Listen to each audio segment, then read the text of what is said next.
You're listening to Skills World Live with Tom Buick.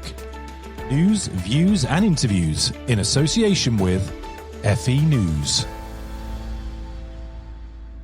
Robert Halfon, you've been spearheading this whole campaign to secure an apprenticeship guarantee from government, first raising it with the Prime Minister when he came to the House of Commons Liaison Committee recently. I mean, for the avoidance of doubt, can you tell our listeners what exactly you mean by a guarantee of an apprenticeship for young people? I've been campaigning on this for some time, and the reason is I think it would be an incredible offer to young people, not just because of the coronavirus, but a serious offering that young people could get on that ladder of opportunity to get the skills, the training they need to get job security and prosperity at the very top of that ladder. I'll come to the how in a bit, but I just wanted to give the setting. And I always felt that everyone is focused on graduates. And of course, going to university is a wonderful thing, but you have to take out a whacking loan. Not every graduate gets a good graduate job now, and that sadly is an increasing proportion who don't. So I wanted to make sure that apprentices have the same prestige as going to university. And I thought an apprentice guarantee offered by the Prime Minister is a start. Now, in terms of the how, which is very important, is first of all, you'd have to be clear that every youngster would have to have the required qualification. Secondly, I would massively increase the public sector targets for hiring apprentices. I would use the 3 billion fund that the government have announced. So this isn't new money, because it's always very easy to ask the government for more money. But there is a 3 billion skills fund that they've announced to fund all the training costs of non-levy payers, and if it's stretched, some of the wage costs at least in the first year. And whilst you couldn't necessarily say to every single apprentice 100% they will get that apprenticeship, if you create the right climate and conditions, you could make it become a de facto offering, if not de jure, because at the end of the day, you can't force an organisation. Now, in terms of the levy payers, I would say to the levy payers that if you hire a younger person from 16 to 19, you will use much more of your levy.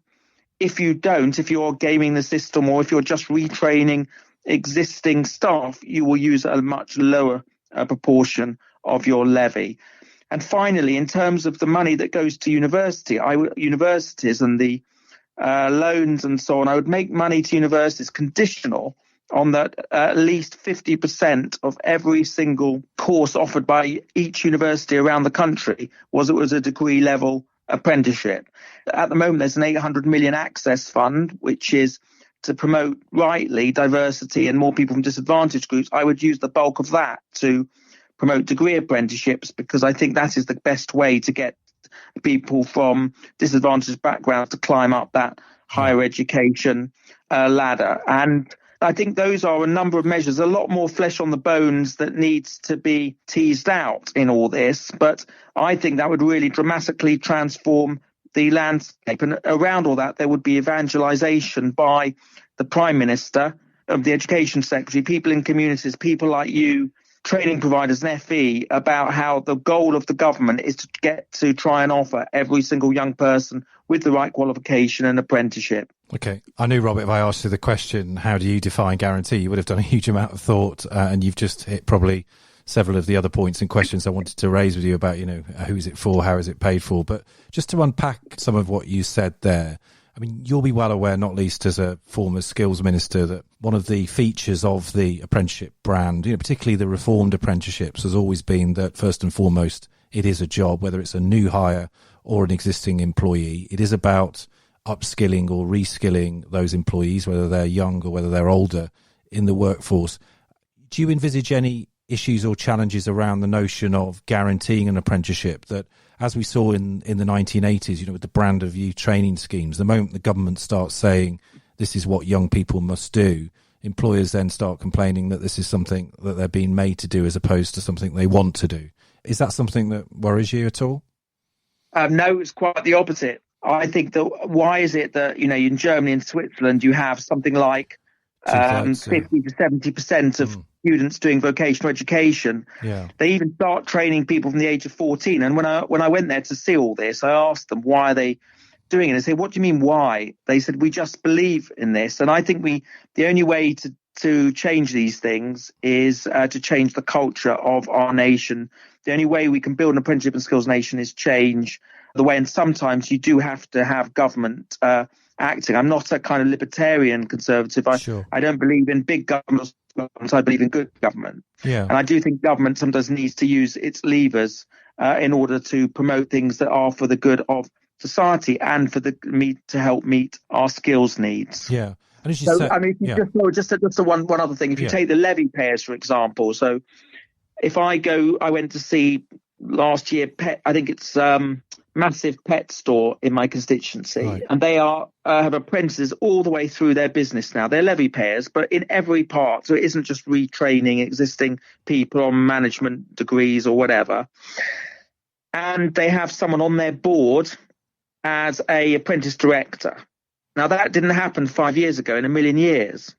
That behaviour has changed because the levy has made companies change their behaviour. Of course, the levy needs to be improved, and I get all that. But nevertheless, the principle of it is the right one, that companies should invest in skills and apprenticeships. And many companies, in the terms of have behaved well and actually are using their levy for a very good purpose and offering young people this chance to climb that ladder of opportunity. And as you say, ultimately, this is about culture change. You gave the Swiss example there. Actually, it's 2/3 of young people go on to an apprenticeship up to the age of 19, and many of them obviously go on to do degree-level apprenticeships as well. So that challenge in England of changing the culture of investment in young people will obviously continue, not least with up to 700,000 of them coming onto the labour market, potentially needing to progress into further and higher education this year. But on the point, though, about how we, in a sense, bring about that culture change and we incentivise the behaviour. I mean, you mentioned, for example, redirecting what was called, I think, the National Retraining Fund. This was a manifesto commitment back in December's general election. It's about £3 billion.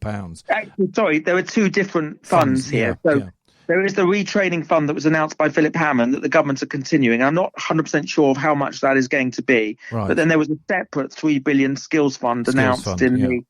And I was talking about the skills fund. I think the training fund should be used for skills. And depending on how much that is, I think it should be used as a skills credit for all businesses, but predominantly SMEs, where just as you have R&D for research and development tax credits, you should have skills tax credits for businesses to train their workers. So in lifelong learning. I get you. So in terms of the use of that fund, I mean, again, you'll know this, that at the moment, in effect, the levy, the £2.4 billion in England, supports the off-the-job training element, and with that comes obviously the 20% off-the-job requirement as well. Are you saying that as part of affecting this guarantee for young people that some wage subsidy element would have to be introduced as well?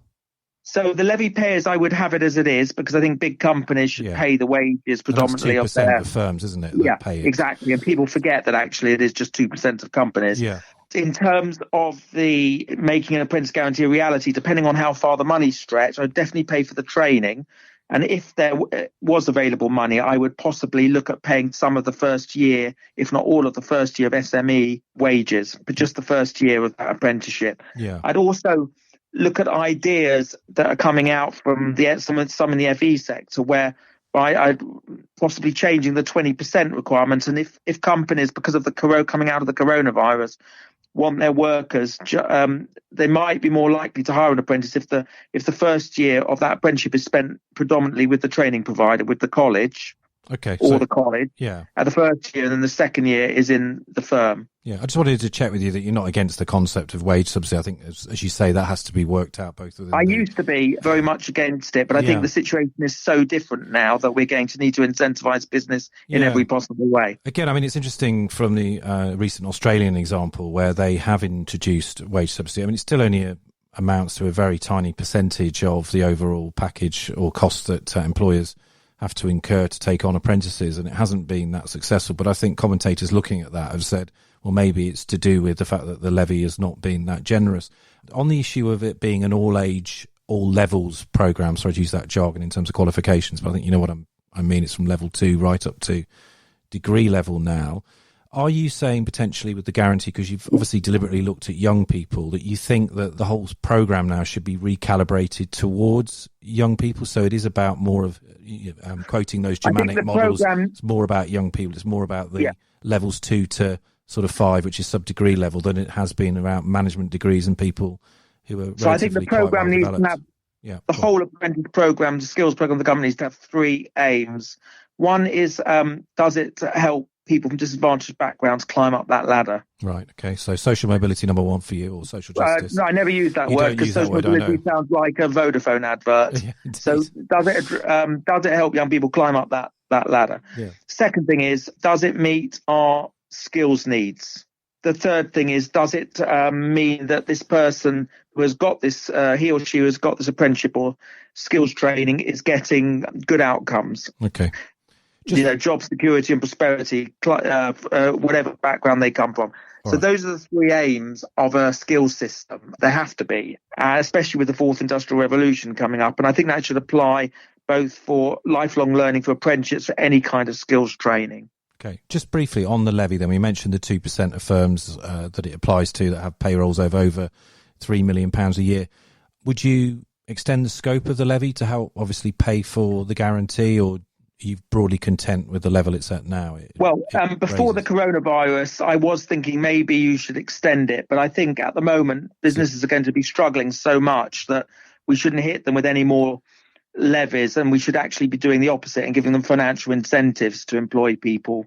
Okay. So I wouldn't at this point in time extend any levy, or I wouldn't impose extra business taxes on business in any other way either. Yeah. I do think there is a difference between a levy and a tax.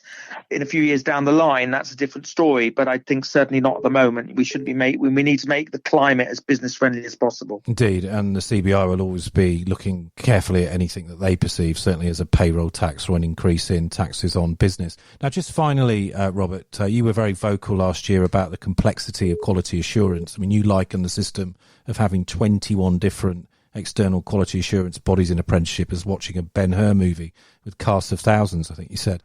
I mean, a consultation giving this role to Ofqual and the Office for Students in Future has just closed, and Gillian Keegan, the new skills minister, told me recently that she's reviewing her options. From a quality assurance point of view, are you still of the view that the whole piece needs to be streamlined only with only statutory bodies like Ofqual involved in the role of quality assurance in future? Have you changed your mind on that? So this is an argument I lost when I was skills minister. I was overruled. Right. I think it's back on. I mean, they've just consulted on the idea of giving it to Ofqual. I wanted it to be 2 maximum. It's a spaghetti western at the moment. I'm a small, beautiful person. Indeed. I'd be very happy if Ofqual and maybe iFate or whoever it may be, but just 1 or 2 organisations, keep it simple. And I won't use the last word, but keep it simple. Yeah. Okay. Certainly not the 21 different EQAs we have at the moment. It's a spaghetti western. Indeed. Robert Halfon, MP, Chair of the House of Commons Education Select Committee. Thanks so much for joining us on Skills World Live this evening. Thanks, Tom. Subscribe to Skills World Live at fenews.co.uk/Skills World.